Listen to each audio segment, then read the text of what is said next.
अमीर और गरीब का करवा चौथ। ये लो, मैंने पानी भी भर कर रख दिया है। अब तुम दवाई खा लो। आज मैं कोशिश करूंगा कि फैक्ट्री से जल्दी आ जाऊं। मैं तो चाह रहा था कि आज मैं छुट्टी ले लूं, लेकिन सेठ मुझे छुट्टी लेने नहीं देगा। आप क्यों इतना परेशान हो रहे हैं? मैंने कहा तो आपसे कि मैं ठीक हूँ। आपको ये सब काम करने की जरूरत नहीं है कोई। आप फैक्ट्री चले जाइए। ऐसे कैसे जरूरत नहीं है? जब एक पति बीमार होता है तो पत्नी उसकी सेवा करती है। वैसे ही जब पत्नी बीमार होती है तो पति को भी तो उसकी सेवा करनी चाहिए। जल्दी से दवाई खा लो, वरना मैं काम पर नहीं जाऊंगा। माधव जानकी को दवाई खिलाता है और उसे सुलाकर रोज की तरह अपने काम पर निकल जाता है। जानकी अपने पति माधव के साथ गरीबी में रूखी सूखी खाकर जिंदगी काट रही थी, लेकिन माधव का प्यार जानकी के लिए धन दौलत से कम नहीं था। गरीबी में भी माधव जानकी को हमेशा खुश रखने की सारी कोशिश करता था। अरे तुम आ गए? मैं तुम्हें ही बुलाने के लिए आ रही थी। पता है आज मैंने तुम्हारा मनपसंद ब्रेकफास्ट बनाया है। चलो आज साथ में बैठकर ब्रेकफास्ट करते हैं। कितना टाइम हो गया है ना हम इस साथ में बैठकर ब्रेकफास्ट करे हुए। मुझे आज एक जरूरी मीटिंग के लिए जाना है, तो मैं बाहर ही ब्रेकफास्ट कर लूंगा। आप क्यों हमेशा मेरे साथ ऐसा करते हैं? हमारी शादी को कितना समय हो चुका है, लेकिन आज तक आपने मुझे प्यार भरी तो बातें भी नहीं की हैं। अगर प्यार भरी बातें करने बैठूंगा तो पैसे कमाऊंगा कब? ये जो तुम इतनी महंगी महंगी साड़ियां गहने पहनती हो, हर रोज पार्टी क्लब में जाती हो, इन सब के लिए जो पैसे लगते हैं ना, उसे मैं कमाता हूँ। अगर एक दिन भी मैं घर पर बैठ गया ना तो जानती हो मेरा कितना नुकसान होगा। इतना कहकर रूपेश अपनी बड़ी सी गाड़ी में बैठता है और अपनी मीटिंग के लिए निकल जाता है। कहने को अलीशा के पास घर, जायदाद, धन दौलत सब कुछ था, लेकिन जो उसके पास नहीं था वो उसके पति का प्यार। अलीशा और जानकी का घर बिल्कुल आमने सामने ही था। पैसों की घमंड के चलते अलीशा जानकी और उसके पति को अपने सामने कुछ भी नहीं समझते थे और हमेशा छोटी मोटी बातों पर जानकी की गरीबी का मजाक उड़ाते थे। ऐसे ही समय गुजरता है और करवा चौथ का दिन करीब आ रहा होता है। सुनो, कल संडे है, कल तो आपकी छुट्टी रहेगी, तो क्यों ना कल हम साथ में शॉपिंग पर चलें? वो अगले हफ्ते करवा चौथ आ रहा है ना, तो मुझे उसके लिए सामान लेना था।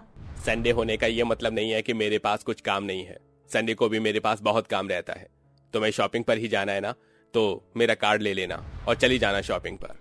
आपके पास मेरे लिए कुछ घंटे के लिए भी टाइम नहीं है? करवा चौथ की शॉपिंग के लिए सभी पत्नियां अपने पतियों के साथ जा रही हैं और एक मैं हूँ जो इस बार भी अकेले ही जाऊंगी। अगर तुम्हें पति का प्यार चाहिए था तो मुझसे शादी क्यों की? एक गरीब आदमी से शादी कर लेनी चाहिए थी ना, जब पता चलेगा आटे दाल का भाव। अलीशा को रुपेश की बात सुनकर काफी दुख होता है, लेकिन वो उसे कुछ नहीं कहती और अकेले ही करवा चौथ की शॉपिंग के लिए चली जाती है। अपने गुस्से को शांत करने के लिए अलीशा करवा चौथ पर पहनने के लिए महंगी से महंगी साड़ियां, मेकअप प्रोडक्ट्स और भी कई तरह की चीज लेती हैं और लाखों रुपए की शॉपिंग कर अपनी बड़ी सी गाड़ी में बैठकर आ जाती हैं कि तभी अलीशा को आंगन में झाड़ू लगाते हुए जानकी दिखाई देती है। अब आएगा ना असली मजा, जब आग लगाती हूँ इसके अंदर में। आज देखती हूँ ये कैसे नहीं जलती मुझसे। अलीशा अपने सारे शॉपिंग के बैग्स लेकर सीधा जानकी के पास जाती है। हाय जानकी, कैसी हो तुम? ये देखो मैंने करवा चौथ के लिए कितनी सारी शॉपिंग करी है। पता है आज मैंने पूरे 2 लाख रुपए की शॉपिंग की है और ये तो बस थोड़ी ही है। अभी तो मुझे बाकी की और भी शॉपिंग करनी है। वैसे तुमने क्या क्या ले लिया करवा चौथ के लिए? अभी तो मैंने कुछ भी नहीं लिया है, वो उनकी तनख्वाह नहीं मिली है ना, इसीलिए। जैसे मिल जाएगी मैं भी अपने लिए एक साड़ी ले लूंगी। तुम बिल्कुल सही कह रही हो। वैसे भी तुम गरीबों की औकात ही क्या होती है। देखो अगर तुम्हें करवा चौथ पर साड़ी चाहिए तो मुझे बता देना, मेरे पास ढेर सारी साड़ियां हैं, एक तुम्हें भी दे दूंगी। इतनी सारी औरतों को दान करती हूँ तो क्या अपनी पड़ोसन को नहीं कर सकती मैं? चलो मैं चलती हूँ। वो क्या है ना, आज मेरे पार्लर में अपॉइंटमेंट थी। वैसे मैं खूबसूरत पहले से ही हूँ, लेकिन करवा चौथ के लिए बहुत ज्यादा सुंदर लगना चाहती हूँ।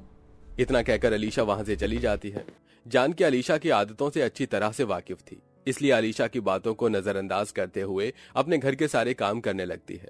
लेकिन अलीशा की ये सारी बातें जानकी का पति माधव सुन लेता है, जिसे सुन उसे काफी ज्यादा बुरा लगता है। जानकी को इन सभी बातों का कितना बुरा लगा होगा ना। वो बेचारी तो मुझसे कभी कुछ नहीं कहती, लेकिन मेरा भी तो फर्ज बनता है कि मैं उसके लिए कुछ करूं। माधव अपने सेठ से कुछ पैसे मांगता है, लेकिन सेठ उससे पैसे देने से मना कर देता है, जिसके चलते माधव के पास एक ही रास्ता बचता है। माधव अपनी एक पुरानी साइकिल से हर रोज फैक्ट्री जाया करता है। माधव के पास उस साइकिल को बेचने के अलावा कुछ नहीं होता, इसलिए वो साइकिल को बेचकर उससे मिलने वाले पैसों से जानकी के लिए साड़ी, चूड़ी और बिंदी लेकर आता है। देखो जानकी, मैं करवा चौथ पर तुम्हारे लिए क्या तोहफा लाया हूँ। लेकिन इसके लिए आपके पास पैसे कहाँ से आए? और आज आप पैदल घर क्यों आए हैं? आपकी साइकिल कहाँ है? कहीं आपने साइकिल बेच तो नहीं दी? बोलिए माधव जी। तुमसे झूठ नहीं कहूंगा, हाँ मैंने वो साइकिल बेच दी, क्योंकि मैं नहीं चाहता था कि इस साल भी तुम पिछले साल की तरह करवा चौथ पर एक पुरानी सी साड़ी पहनो। मैं तुम्हें सारी खुशियां तो नहीं दे सकता, लेकिन जितने मेरे हाथ में है उतनी तो दे ही सकता हूं ना। माधव की फैक्ट्री काफी ज्यादा दूर थी, लेकिन इसके बावजूद भी माधव अपनी सहूलियत न देखकर अपनी पत्नी की खुशी देखता है। रुपेश देखो, मैंने करवा चौथ के लिए कितनी सुंदर मेहंदी लगवाई है। आप चलो मेरी मेहंदी में ढूंढकर अपना नाम बताओ। मेरे पास इन फालतू के कामों के लिए समय नहीं है, समझी तुम? रुपेश की बातें अलीशा के लिए किसी तीर के खंजर की तरह चुभने का काम करती थी। इतना सब कुछ होने के बावजूद भी अलीशा जहां अपने पति के प्यार के लिए तरस रही थी, वहीं दूसरी तरफ। अरे ये आप क्या पीस रहे हैं? कल करवा चौथ है ना, इसलिए मैं जंगल से ये मेहंदी के पत्ते लेकर आया हूँ। इन्हें पीसकर मैं अपने हाथों से तुम्हारे हाथों पर अपने नाम की मेहंदी लगाऊंगा। मेहंदी के पत्तों को पीसकर माधव मेहंदी से जानकी के हाथों में तरह तरह के फूल बनाता है और साथ में ही जानकी के हाथों पर अपना नाम भी लिखता है। मैं जानता हूँ ये मेहंदी इतनी ज्यादा सुंदर नहीं है, लेकिन देखना इसका खूब रंग चढ़ेगा तुम्हारे हाथों में। वो तो चढ़ेगा ही, क्योंकि इसमें आपका प्यार जो है। ऐसे ही दिन निकलता है और आज करवा चौथ का दिन होता है।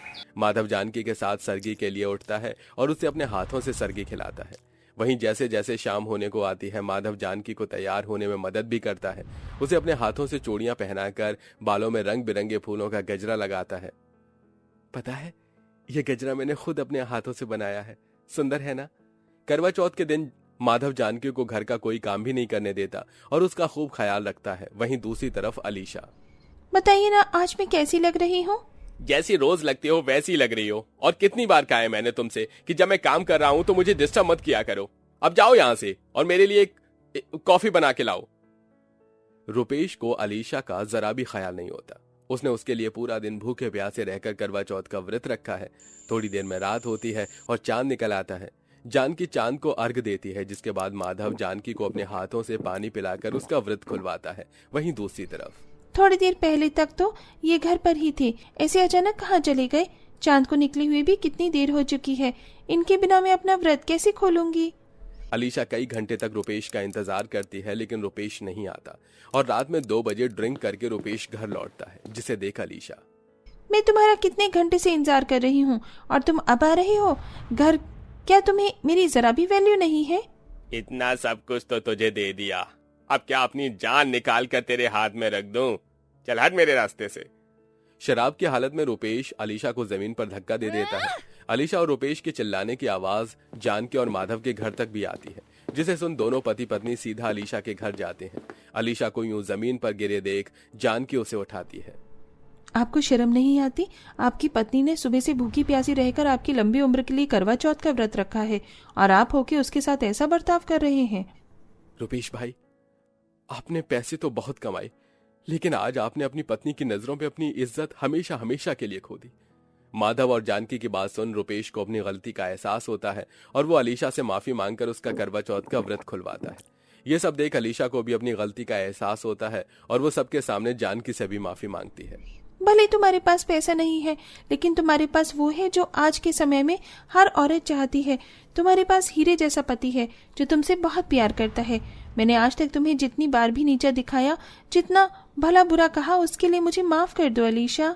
अलीशा की आंखों में आंसू देख जानकी उसे सभी चीजों के लिए माफ कर देती है, जिसके बाद अब अलीशा हमेशा के लिए अपना घमंड छोड़ देती है और दोनों अमीर गरीब बहुएं अपने पति के साथ हंसी खुशी रहती हैं। वेल दोस्तों, आप किस टाइम हमारे वीडियो देखना पसंद करते हैं? हमें कमेंट करके जरूर बताइएगा।